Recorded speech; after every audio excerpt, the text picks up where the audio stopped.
Hello, and welcome to ShePack Unleashed. I'm one of your hosts, Tania. I'm Nichole. Welcome to your weekly dose of candid discussion and the pursuit of finding your tribe in this journey of motherhood, womanhood, and sisterhood.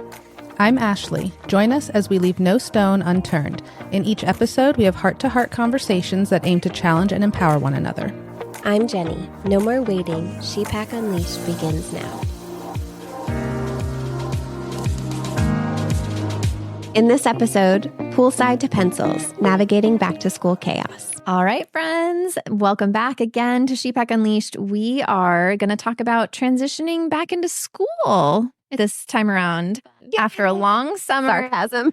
going back into school can sometimes be a rough road, often very joyous for us parents. And you have to do it in July, which blows my mind. So this is like recent for us, but like a while back for you. Yeah, I will say, right, as I'm the only one here who has a kid in year round. So we literally get 1 week between grades because of the track that we're on. Some tracks get like a 3-week break.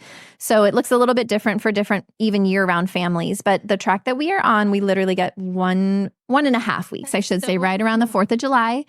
So we get a holiday in between, which kind of makes it feel longer. Congrats, you're a 3rd grader. Wait, you're a 4th grader. Like in one very... No, literally this past summer, I took his last day of 4th grade picture and his first day of 5th grade picture one day apart because I forgot. But it was literally only 1 week apart. So funny. Too. So it was fine. But I will say there are some of these things that still hold firm for us even just in terms of preparing for a new grade level, right? There are all new supplies that you need and sometimes a new mentality that you need. My son is just now in 5th grade, which boggles the mind, but we still had to get all the new supplies and everything else, right? And then we get a 3-week break. That's his summer break in August. So it's funny, like he was in for 3 weeks, went out for 3 weeks in August, and then he's back in again now, right? So it's dress rehearsal almost. It is, for better or worse. Yeah. You don't really have to adjust because you didn't really end school. You had a week. No, it's not as jarring. It's not as jarring. And it's one thing that I do love about year-round school. So I will say that, and I will leave, obviously, the conversations about kind of the harder transitions to you girls. But there are definitely some general ideas for folks who, are coming off of 2.5 months out of school. You're going from camp schedules or at home schedules to back to school. It can be a bit of a hard thing. One thing that we instituted this year was Ryan now has his own wake up alarm, which might be silly that it took us this long. This is your first time. I know. I didn't say it. Please. Up otherwise without that. He would always wake himself up. Oh, like he just naturally... He had a very firm, strong, natural alarm clock, body alarm clock at 7 a.m. That kid was up and it was beautiful. 7 was a really good sweet spot for our family, that it wasn't 5:30 a.m. like some people I know. And then it also wasn't like 9 a.m. where I'm having to drag him out of bed. It was just really nice.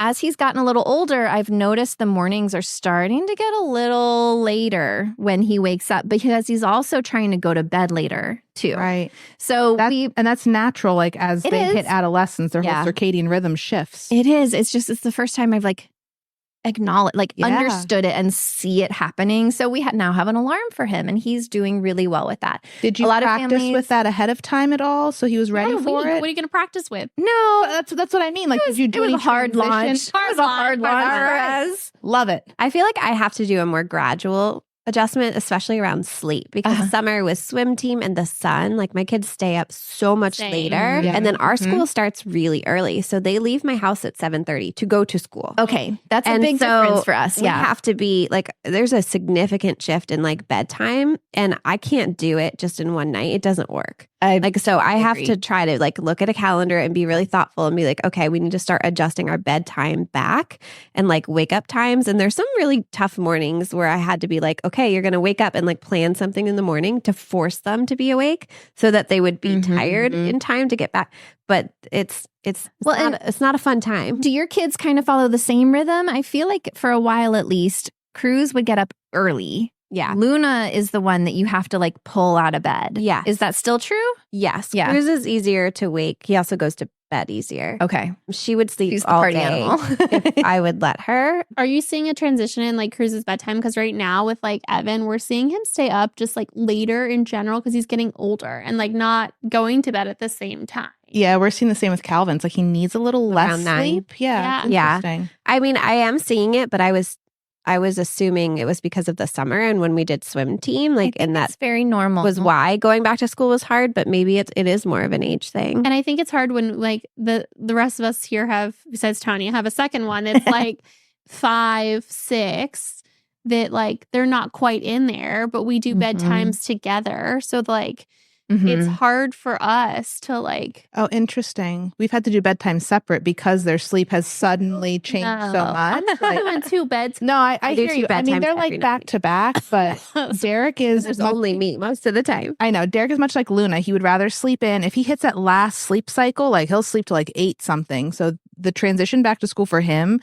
especially first year in like elementary school, starting kindergarten. Yeah, he's in kindergarten now. Yeah. It's an early start. Like the What first time is your school start? the first bell is 7:45. Okay. Guys, my son doesn't start till 9:15. Well, in Durham, they flip-flopped wild. it. So all the elementary schools start first in Durham so that the teenagers Can in sleep. high school can sleep in. It matches their natural rhythm. But support that so much. Yeah. which is great. But oh my God, we have to get up so early. So we spent the like later part of August after our family vacation making that transition. My kids are so routine oriented that like Same. I mean, really obviously hard to ours is shift. different because we start at 8:30. So like we're Okay. right in that sort of, I don't know, it feels like a sweet spot. It feels It like is, a reasonable. yeah. 9:15 feels too late. I will say. yeah, because like the work days started already by Right. then. That's Yeah. hard. How do you even do it? But like the transition into school for my kids is not that hard because they don't transition classes. Oh, that's right. So like their teachers aren't changing their stuff For how long? 3 years? 3 years at a time. Okay. So Oh, even K- between grades. Yeah. K1, 2 is all this. Grades don't exist in Montessori, Yeah. really. Right. So like first, second, third is the same Okay. teacher every year and the same classroom, and there's not much that changes for them. And it's like when you're even talking about like school supplies, like I don't buy new school supplies. It's the same. I do have a hack for school supplies that I can share. Are they in later. class I want to hear the hack together? for school supplies. No, they will not put the siblings together. Okay. In So the different classes. sections, but Different- technically the same class, right? Yeah, so like they're in the same, they call it lower L. Yeah. So this year for Cole was a transition because he went from the children's house in kindergarten to first grade, which he will have the same teacher now for the next 3 years, and we won't transition him again. And this is Evan's last year in that grade. That's nice for like establishing routines because I know for a lot of our kids that consistency and knowing the expectations, Yeah. and what has to be done when, and that predictable schedule is so like helpful. Yeah, and because in their classes, it's 10 kids for each grade level. So there's 10 first graders, 10 second graders, 10 third graders in each like group. So there's 3 groups in each like lower elementary, and then they move to upper elementary, and then they move to adolescent. So you don't get the joy of buying school supplies every year? That's not joy. Tania, what is Okay. your hack? All right. School supplies are another, right? Joy for some, bane of existence for others, right? I remember growing up as a kid, I loved the back to school shopping, right? You get your list and you need this many rulers and you need this many folders and this kind of pencil and all the things. Yeah, I don't find that same joy now as a parent that I did as a kid, because the thought of going to the store and having to find all those things and check off the list and everything else doesn't bring me the same joy. Now in schools, in some schools at least, they offer through this third-party supplier, they have already the list of everything 5th graders at Olive Chapel need for their 5th grade year. Just across the board, the teachers have agreed on this set of parameters. I click a button a month before 4th grade ends, and it automatically pays for all the things that I need, and they ship it directly to my house, and I have it there and ready. Yeah. And then we just take it on the open house or the meet the teacher night that happens a few days before the first day of school. It is beautiful. Like I started using it maybe, I guess it was 2nd grade year. Ooh, I would have to look for it. We can link it. Okay, But like But the your school school sets it the up. school facilitates it. It'd be nice to just ship right to the school, so you don't have to like even. You have to It would label be, but then everything, they right? would have. Oh, no, yeah. we don't label. No, so what happens, at least at Ryan's school, is all these supplies go into the pot for the classroom. The folders that we send in, Ryan may or may not use, but he's going to use 4 folders, right? And so it just standardized the supplies that were coming in. There was no discrepancies between what brand or quality or any of these things, which I thought was really nice. And it took all of the legwork off of the parents. And I don't know that I pay any more. It might be a 5% increase or a 10% increase, but my God, time and gas. the time that I save not having to go to the store and get all the things is so worth it. Go to the store, like ever? You've been to the store? Like You do it all You just online. do, like, you have to buy something. to like tease our entitlement episode too, like that's kind of an exercise. Yeah. Like take the kid to the store so they're not thinking these supplies just show up. I'm entitled to them. Like, no, you got to pick it out. Well, you got to it's buy interesting it, budget for it. because the kids are in the same class. The supply list is the same. So I buy in bulk that first Oh, that's year. nice. Like 3 of the Mhm. things, so that like if they need composition notebooks, I buy 3 and they have it each year. Like it's just in a closet of school supplies and I pull out the next year.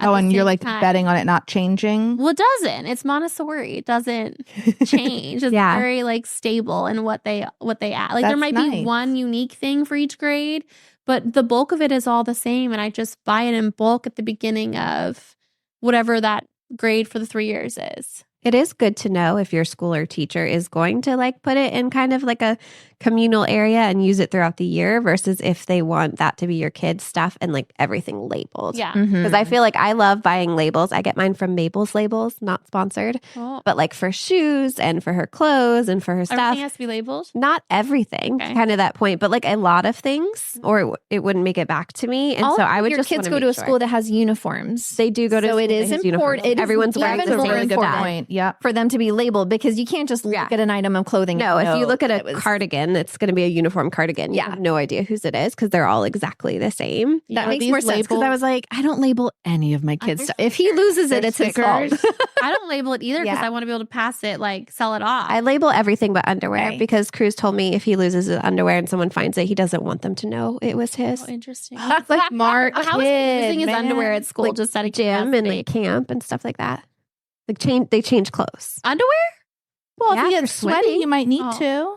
Yeah. Personal okay. choice. That's good hygiene. I just think it was a fun boundary for him. It He's is like, put a label on anything but my underwear. In elementary school, that would be a new concept for me. Middle school was the first time we ever had like a Changing. locker room Yeah, to like change wise. in and things like well, that. I mean, I remember that my mom made a big deal of school. We'd go buy new outfits, we'd buy new clothes, we'd do the Mhm. whole thing. I don't do that with my kids at all. Mm-mm. But I That think was some traumatic kids for me. need that. Not like the pressure moment, but I feel like for my kids, there's like it's not that we It's like really a need it. ceremony It's like a of it, ceremony to like like- mentally get them ready for like gearing up to back to school. Like our school, we don't buy school supplies because it's a private school and they provide everything. Mhm. Now, again, we pay for it with another tuition. way. Yeah. But like I miss that moment. I would love to take my kids to the store can and take be mine. like, "Here's what I will. I will offer that service." What like Auntie getting Jenny. them a backpack or getting them shoes? But I The don't- shoes are I not don't part of the their shoes uniform. We do. Yeah, we don't do backpacks every year. Ours have been, Yeah. handling in. We do buy like it depends. Like if you have a last name A through L, you bring tissue box, and if you have M through whatever, you bring like Lysol wipes or something. But it's very little that we have to do. But I do think like I remember back to school, and it could be stressful, but like it also can be like a good transition moment. And for my kids, they need that to like shift their brains from like summer Mm-hmm. to like Mhm. school soon. Well, so how about the mornings, right? Like when your kids went back into school, is there a routine that your kids have, right? Like in terms of, I know I can speak to what we do, but also I'm thinking like clothes and things like that. So for Ryan, his morning responsibilities, he gets up, he picks his own clothes out in the morning. I have tried to institute the policy of on Sundays, we pick out the week's outfits.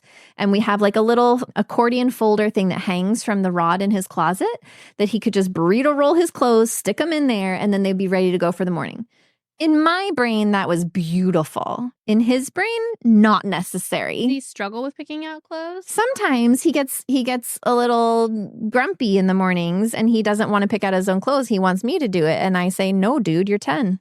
Sorry. It's not Oh, a struggle my kids have. that's- They hate You it. are, I am no longer picking out your clothes. You are 10 years old. You are capable. Here's the weather for the day. You can ask Google what the weather is for the day.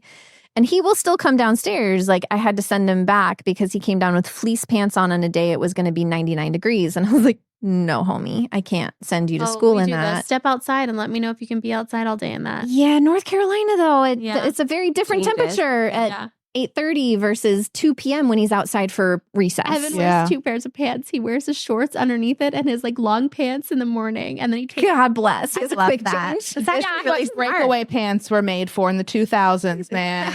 Or the zip-off cargo pants that turned into cargo shorts. God, he those were literally awful. wears 2 pair of pants. I do think that is a valuable exercise for them, right? Because like he's in a trailer. And I asked him, I was like, are the trailers hot now, or are they extra cold? He's like, they're freezing. So I was like, okay, so even though it's going to be 99 degrees, you still need to bring a hoodie, right? And so it's that kind of thing. But, if I could get him to pick his clothes out for the week ahead, it would be amazing. But now it's just on him. And he has to get his lunchbox together. He has to pack his book bag with his lunchbox and his homework folder and his water bottle and all of those things and get breakfast. That's our morning routine. And does that differ in the summer for you? Again, our summers are so short. Yeah. Yes, he gets pajama days. Like I don't make him get dressed into day clothes necessarily unless we're going somewhere because I will probably be in my pajamas until we have to go somewhere too. But you change out of what you're sleeping in? No. And we did the same all summer. Like interesting. No, my kids, we get dressed every day rule in this house. That is definitely valid and actually a good best practice for mental health. It probably is good. We just don't do it. For our summers, like whatever. If you're going out, like you're not wearing last night's pajamas going out. Yes. And you're not wearing last night's pajamas tonight to bed. Like 24 hours. Oh no, they're not clothes. allowed to have electronics or start their day until they are dressed. Like we are dressed. But that's what I'm saying. It's a good routine. It's a good habit. Like they're starting the day fresh. It probably does something in their brains to like signal new day, new things, starting over. But that is a big transition for us. I like pajama days. I do. I'm a pajama day girly. Very rare in our house that we do pajama days. It's mostly like you get up, you get dressed, even on the weekend. It's funny to hear this because I do love giving the kids like a sense of responsibility, especially around packing their lunches. But planning clothes, I'm like, oh yeah, they have to do mental work there because our kids, again, are in a uniform. So like there's a little bit of variety, but very little. And the biggest thing is just remembering what day is a gym day. Like there's one day of the week they wear a gym uniform if they're not going to change into it. So I have that written up like on a board and on like right where they walk out just to double check. Like, oh, Luna's gym day is Monday, Cruz your Thursday. But that's like the extent of. And do your kids make their own lunches? Cruz does. Luna, we're working on it. Yeah, but she's a rising kinder, or she's in kinder now. Yeah, that's understandable. I know. Derek, we're working on it too. Like, it's just not quite a skill he's like mastered being able to make his own lunch, but he sees Calvin making his own lunch, and Calvin has for a couple of years. What do you think he can't master? Just out of curiosity, because my kids, I'm the opposite here. Like, they make their lunches, they make their breakfast, like they have been for like years. I think part of it's related to his ADHD and his food difficulties. Yeah. So I think it's just challenging for him to fathom, what am I going to eat? What are my options? What am I going to feel like when the time comes? And, oh, look, that's more fun over there. I'd rather do that right now. Yeah. So it takes practice. And as part of our transition back to school, we're practicing the discipline of like, this is a task you do in the morning. So even if it wasn't making lunch and packing a lunch, at least have the conversation to start getting used to doing the mental work of you need to pack a lunch for yourself. So funny because our day is so early, like we don't have the time to do most of this in the morning. So like lunches are packed the night before. And things don't get like soggy. Clothes are like, with very little exception. Interesting. Yeah. We just like everything is laid out. It is, slim time in the morning to get out the door on time. And the new thing this year with Cruz being in 4th grade is he's allowed to be a walker or ride his bike. And so we haven't let him. Close enough for that? We're close enough for that. We haven't let him do it yet, but he wants to. And so that's like a whole nother level of independence there, which is very different than Luna, who just started kindergarten. I know Derek did too. Any tips for starting kinder? Man, a lot of grace for everybody. A lot of grace for everyone. Like the staggered entry week is lovely for kindergartners so they can kind of get in, feel it out, come back and try again.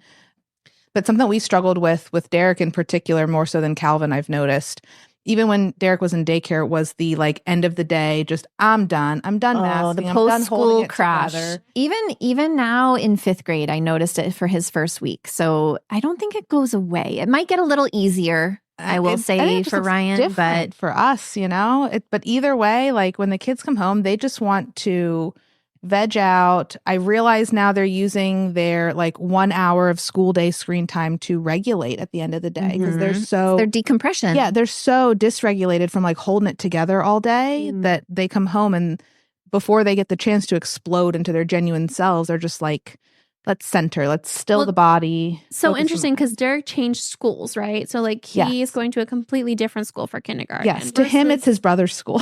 Right, versus like Luna and Cole, when they transitioned from preschool to kindergarten, it is the same school. So what I like that boggles my brain. Yeah, he still cried. Like it's literally across the hallway from preschool to kindergarten in her life. Like drop-off's the same, uniform's the same, like everything's the same. And she was bawling about going to kindergarten. So I don't really know where that Well, for Cole, it didn't change. Like it's same class, same teachers from preschool to kindergarten. Yeah, same friends. Same thing. I had to be like, Luna, you can wave to your preschool teacher every morning, honey. Did they still have like the post-school crash? Because my son definitely did that, where it's just going from the kind of freer, maybe not free for all summer, but like much more lax schedule versus when you go into school and you're expected to sit at a desk for a lot of the day and you're expected to stand in a line and wait your turn and all these things. And then they get home, like they keep it together, God bless. And then they get home and like feral beasts when they just have a moment to crash. Yes. That I think so many easier for us throughout the year. No. Yeah. I think so many parents want to be like, yay, back to school. Like, let's go out to dinner and celebrate. And I think it was Jen Hatmaker who posted years ago, like, resist the urge, parents, like old and new. Yeah. Like, do nothing, stay home, maybe put on a movie, order a pizza, like trying to make it at least like easy peasy nights for that first week. For a while. It was just really tough. It's exhausting. I mean, think about it as an adult. If you were to start a new job, what would your first week be like? Yep. Really exhausting. Yeah. New places, what it's new like people, new expectations. Yeah. Again, I think we have it so much easier. There's less transition. Because there's less transitions and like our kids don't sit at desks all day. They don't they don't stand in lines. They don't do those like typical school things. They have the ability to have like outside environment where they go work outside or inside and all different types of seating arrangements. And it's not the same as like your traditional school. So we don't necessarily get that same experience or collapse. Like it's more of like, for me, getting back on the schedule is harder for me. Like, like we have to get up, we have to get ready, we have to like get everything. And you're the together. morning person in the family. Yeah, I'm the morning person. What changes for you when it's back to school time? It's more of just like getting up less leisurely. Like during the summer, I get up, I come downstairs, I drink my coffee. There's a hard time. I read my book. Like in the school year, I don't have that. I got to make sure they're up. I got to make sure they're doing their stuff. While I'm not doing any of it for them, they're getting dressed, they're making lunches, they're packing their bags. It's still the like herding of the cats. Herding of the cats, trying to keep them on task. Yeah. That's so interesting. I find the like hard time and the external urgency, the external accountability, like gets me out of bed. Like, very, very helpful. Oh no, yeah. I get out of bed way more when I don't have to go anywhere because I like get quiet alone time. That's so interesting. I just sleep. I just snooze. That's also why I wake up earlier on the weekends than I do during the week. Like I have the dread of like getting up to do the thing. Like I have more of the like, oh my God, I don't want to do the thing versus like. That's Ryan on the weekends. He will get up at 7 on the dot on the weekend. Evan's the same. Because we don't have a screen time rule on the weekends. 7 a.m. is the earliest he can do that. And so like miraculously at 6:59, he's out of bed. On a school day now, he can't start video or screen time until 8 a.m. And all of his things have to be done for him to have like that 45 minutes. And so he will stay in bed until 7:30. We cut screens out during the week. Screens out during the week in school year. We can't. It was too much of a fight. Well, no, that's fair because your kids are going to school at 7:15 or 8:30, right? Like it was 9:15 for us. We've had like half a day before my son goes into school. Right. So that's very different than Luna. Like Cruz gets up early, but Luna would like to roll out of bed at like 7:10 and still go to school at 7:30. So like if she could, there's like plus doing hair, it's like very little time. Yeah. Like I don't do the kids' hairs like, or anything. At most, I will play, if they're having a good morning, I will play one Bluey, which is 7 minutes. Yeah. Long enough for me to do her. No, if my kids had to be out the door at 7:15, I don't think we would have screen time in the mornings either. So just to be clear, I think that would go out the door for us as well. It is only the fact that he has such a late start. Yeah. Right. We leave the house at 8:45. Like, we have the inverse, right? Because our elementary schools, they dismiss at 2:15. Oh my God, So, that's so early. I know. For working parents, it is shit. It sucks so bad.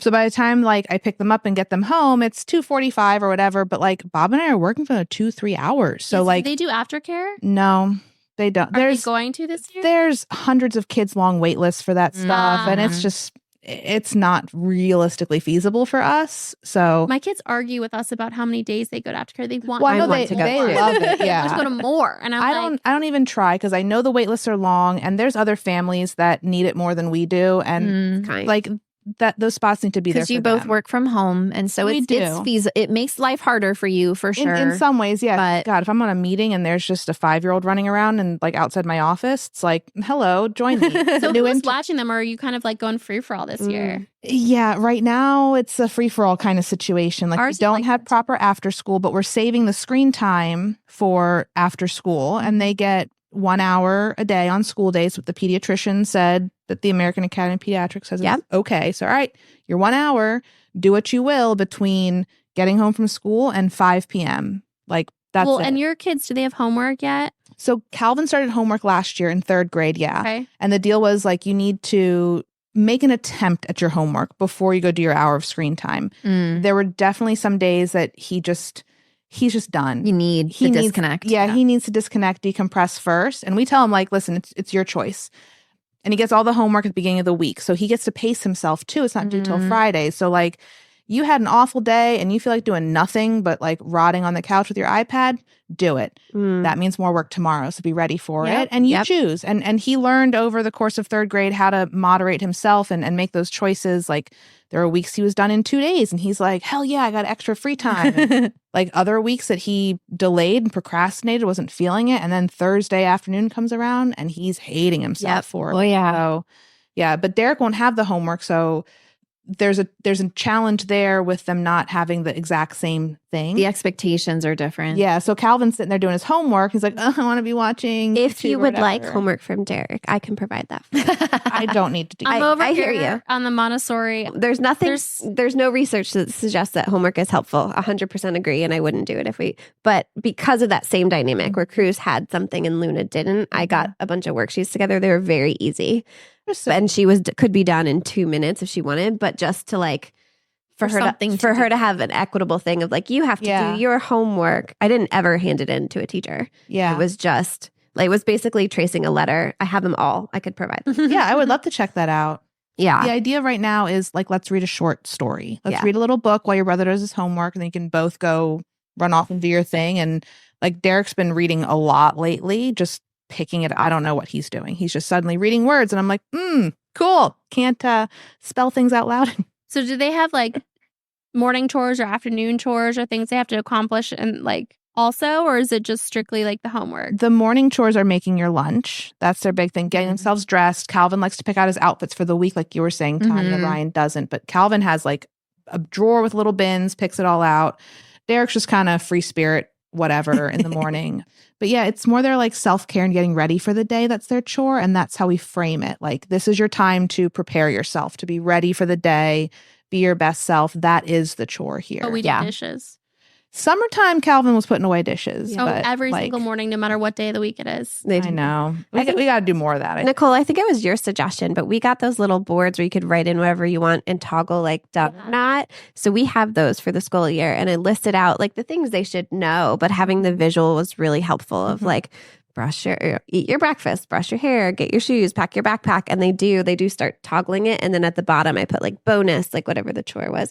Like Cruz lets the dogs out every morning and Luna feeds the dogs. That's about it that they can handle in the household, which is different than the summer. But I know that organizational tool of those like toggle things was something you had suggested. Yeah. Where does it live in your house? On our fridge. In the kitchen. Yeah, yours is on your fridge. Yours in the kitchen. So right now it's on the counter because my fridge is not magnetic. But it would be perfect on a fridge. Like my thought is for things like brush your teeth, brush your hair. That's an upstairs activity though.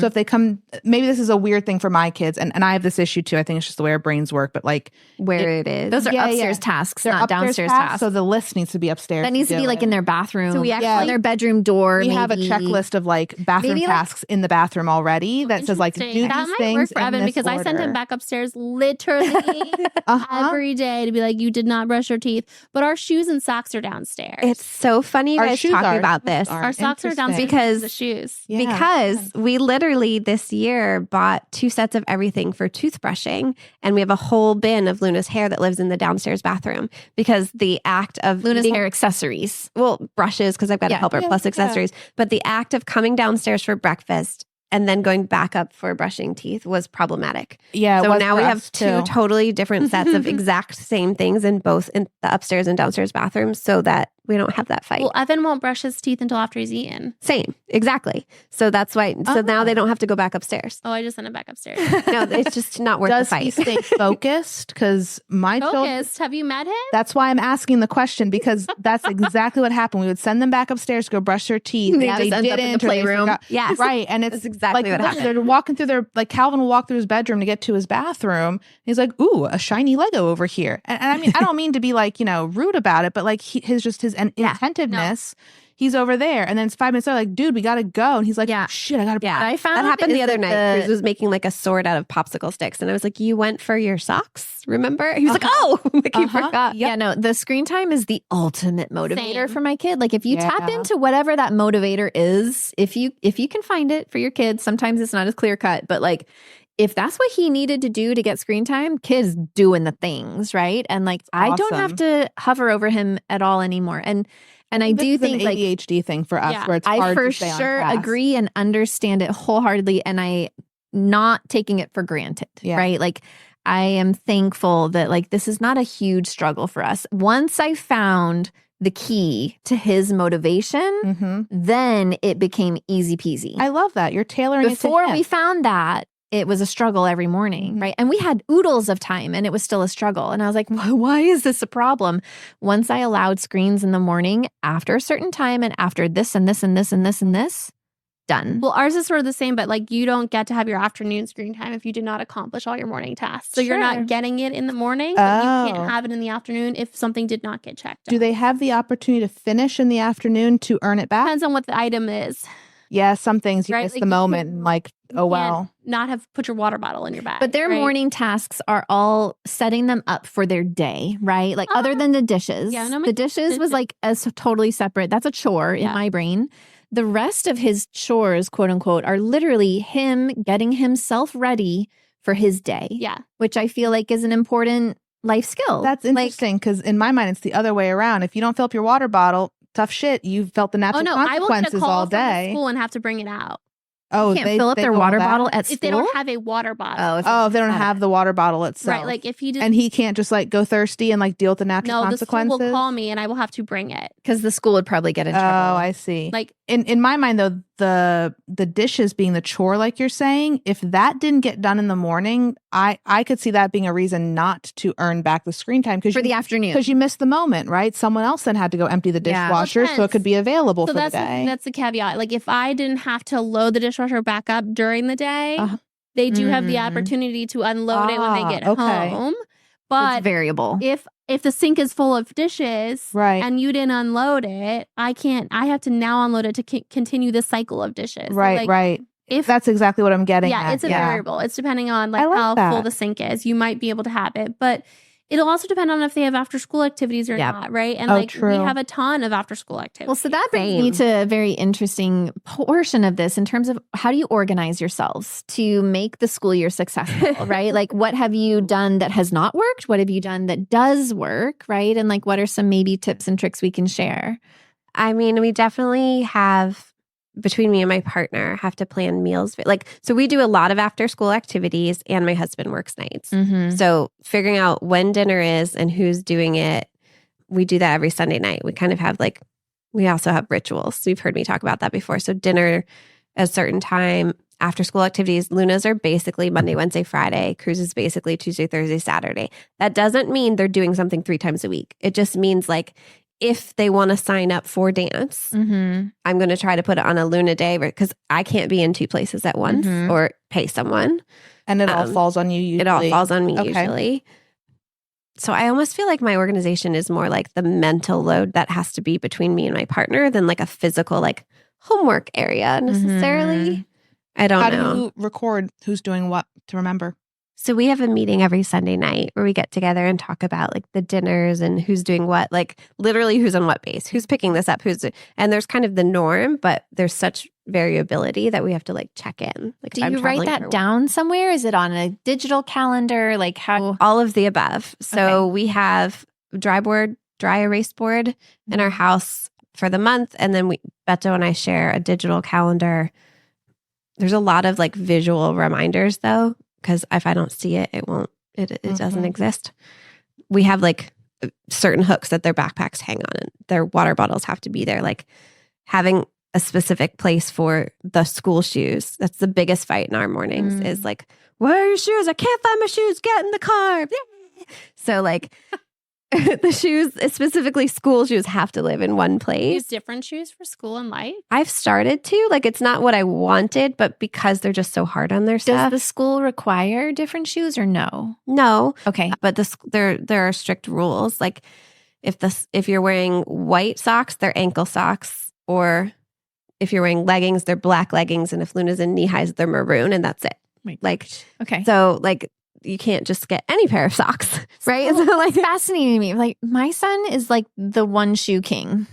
Like, he has one pair of shoes, happy as a clam. He literally has one pair of flip flops that he wears to pool and one pair of sneakers. I mean, you save so much money that way. My children, you really don't lose save them money though, because they're wearing through them faster and they're wearing them out, and I find they get stinky. I keep trying my kids to rotate shoes; they can dry out at least every other day. Okay, Cole has these shoes. We're gonna deviate for a second. Cole has these Sonic shoes. Okay, that have like Sonic the Hedgehog. Yeah. Okay. That have a fur lining on the inside that he wears all the time. With no socks. I was just going to say, I hope it's with socks. And it is the gross. That makes me want to puke a little. No, grossest. They are so gross. No. I can't get them to wear socks half the time. They don't want to wear socks. They're Croc children. They are Croc children. Evan will wear his Crocs all winter long. He literally, I have to like argue with him. Crocs in the winter and fur-lined sneakers in the summer. But they make fur-lined Crocs. Well, it's not the opposite kid. It's Cole who wears fur-lined. Oh, I'm sorry. And Evan who wears Crocs. Like, Evan, you can't put anything else on but Crocs on him. And when he has to wear something else, it's like Does he wear them in sport mode? Oh, yeah, all the time. But I mean, like, when we think about tips or like what I've tried to learn or every year try to get better, right? I think it's about identifying like where are those points where things break apart? What is the cause of the fights? Yeah. And then if it's the same fight, like do something about it. It's Yeah. something I've had to talk to Beto about. Like, you cannot yell and get in this fight every morning about shoes. Yep. Like, it's not that they're trying to be bad. They don't have the skills yet. So like, what do we need to do or put in place to like help build that skill that is missing so we don't have this shoe fight every morning at 7:28? Yeah, I guess that's why I asked about the shoes, because literally for us, like, there is one bin for shoes at the front of the door and he has one pair of shoes. Like, his shoes can't go missing because they're the only ones he's got. So he takes them off somewhere else. Yeah. Doesn't. Oh, well, or he can go find My them. kid takes shoes off. God, There'll be one shoe in the playroom, one in the Here's shower. thing. It might the be routine and doing the same. It might be a chicken and egg problem. yeah. If they think, I have another pair somewhere, it doesn't matter where I leave these. It may be a self-fulfilling prophecy almost, right? That it's like, it doesn't matter where I leave these, I'll find another pair in the other bin, right? Because I have Looking for their specific. 5 Yeah, pairs. mine are very specific. Like, this Again, is the pair I will You wear. streamline to one pair of shoes and Yeah, I think one of the things we used to have fights about was socks, and I moved all the socks downstairs. All the socks live in one bin next to the shoes. So they don't have to go back So they don't upstairs have to get them. And then they're not I coming love down that. in socks. It's slipping. And your slipping. laundry room is on that floor anyway, So so I that dump works. all of the socks in the same bin, and I buy the same size socks for both kids. I just buy them. Oh, they're that's at that helpful. point now? Well, no, but like, I mean, really socks are matter. stretchy. Yeah, Close fine. enough. no, but Cole's are a little big. Evan's are a little small. Oh They, God, my like, all- sensory children could not tolerate Yeah, that at all. I wish. Yeah, so, like, that makes so much sense. and I only buy one color. Yep. Like, so they all have only white Mhm. socks, and like, there's no matching. There's just a bin of the same socks in one. See, that makes me laugh. You guys looked at me like I was crazy for saying there's one pair of shoes because they have preferences on their shoes, but you guys have one type of socks. Like, that's exactly my thought. If the theme here is standardization, there is like potential for you to streamline your lives if you buy them less pair of shoes. Yeah, I don't think that's true in my case, but I appreciate the sentiment.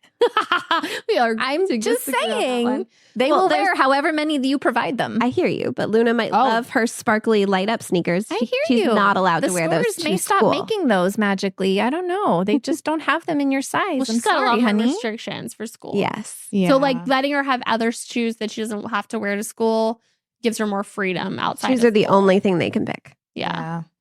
It's interesting because like when you're talking about organization and streamlining, right, we have a bunch of activities. And so our kids know their activities and they're responsible for getting themselves ready and their things ready for that activity every day. Mm-hmm. And that's part of their morning routine of having that ready so that when we get home from whatever it is, they have to have that thing ready to go. They have like a separate bag. Do you guys have, we have like designated bags for like baseball season and we have a designated bag now for swim season that he became in charge of and I stopped. I was like, you know what? If we show up to the pool and you don't have a towel in your bag, sorry, you're going to air dry. Yeah. Like it became his problem once I set up the system for him. And again, fairly neurotypical functioning. So I understand, right, that it may be different for other families. But once you have like that designated, there was a visual cue that went with the bag, right? And the things that go with it and belong with it. And then it's up to them to maintain it. It speaks to the independence part again that we're all working on and fostering. Yeah, like they each have their own soccer bag, which has their shin guards and their soccer shoes and their socks in it. That like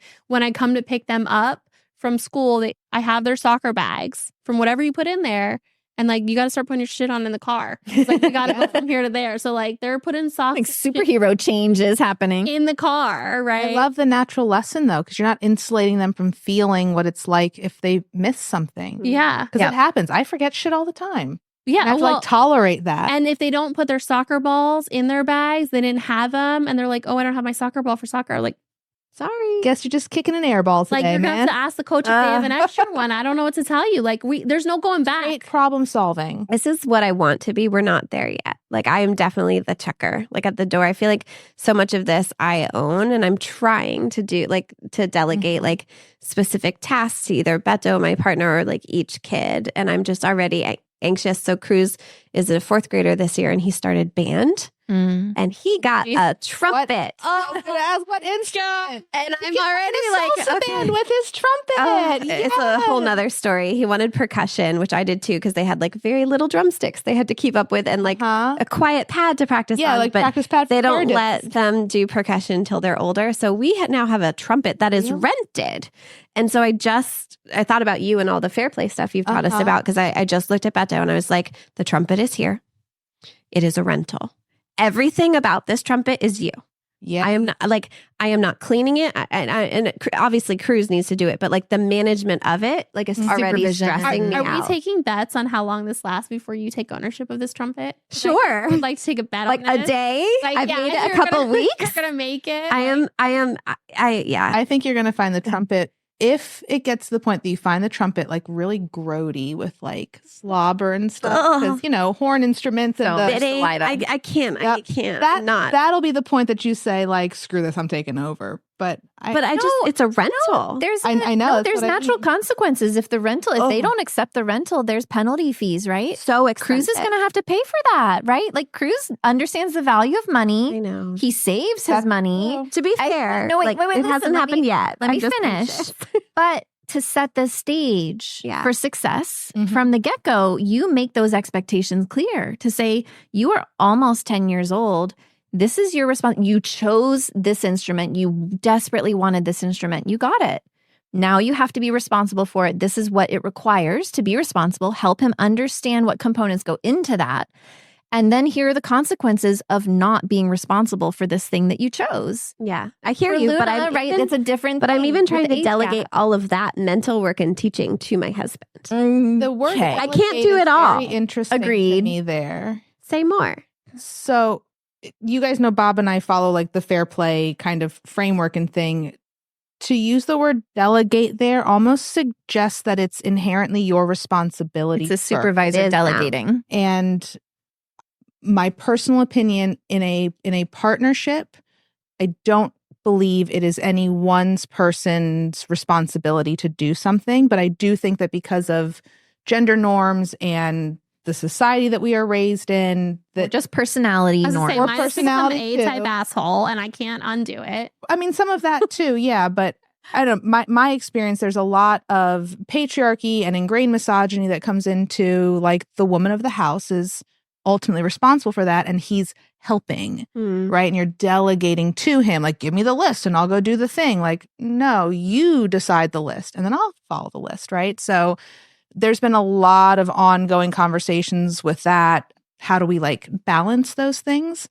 Because I don't want to own all the mental work of it. And I want to be able to let it go at some point too, where it's just not on my radar at all. I don't have the bandwidth for it. I don't have the spoons, even if I wanted to. So someone else has to, like, take it on. We're not there yet. I tried to, whatever word, not delegate the presents for birthday parties this year. Like, you can do this. You guys would really benefit from fair play. And we have the deck, we have the book, we've had the conversation. Kids just not happening. Not your own is its own card. I gave the card to him, and guess who still did it? Me. Well, it's interesting to think about it in that way, because I think about it as I am the house manager. I am the project manager of our lives. And I take on that role as, like, what I want to be. Like, I want to be willingly be project manager. Does that mean I carry the mental load of everything? No.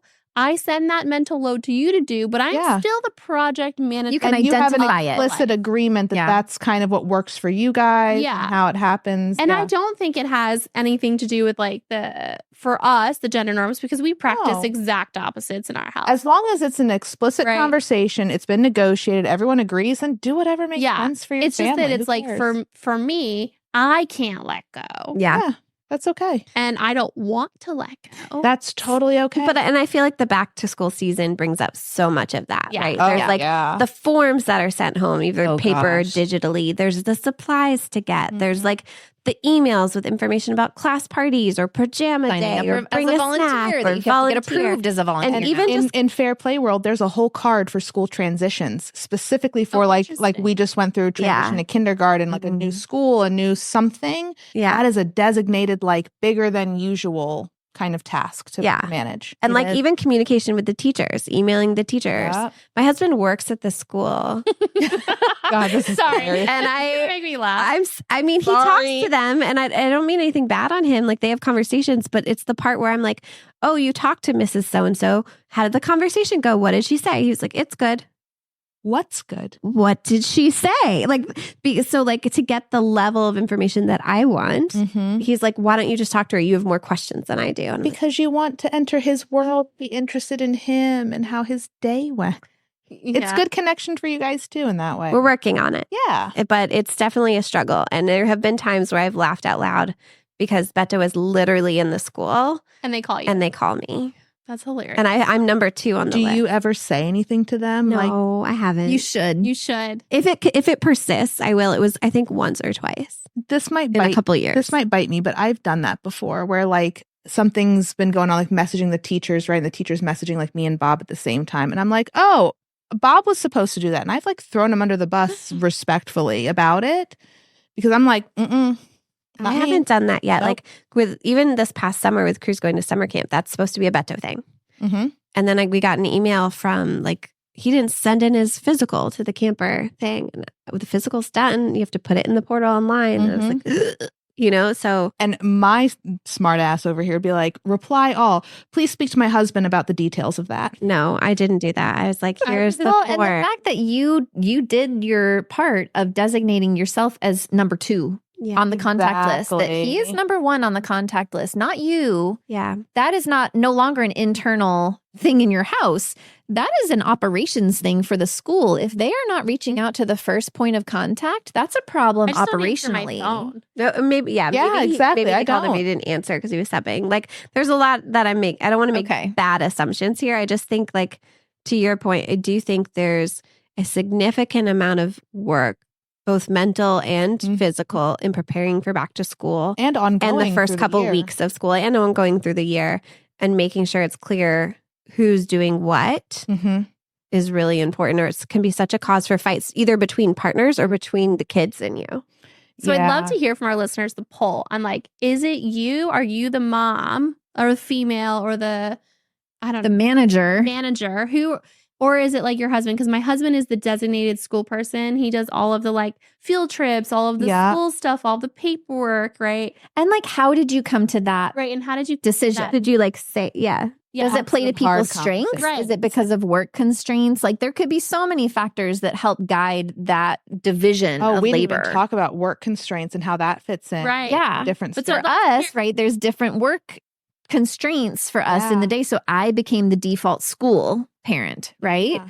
But yeah, I'd love to hear from our listeners about like what are your tips and tricks for back to school? Who is the default parent in your like school designation, or do you split it 50-50? Because I feel like for me, the 50-50 is actually harder.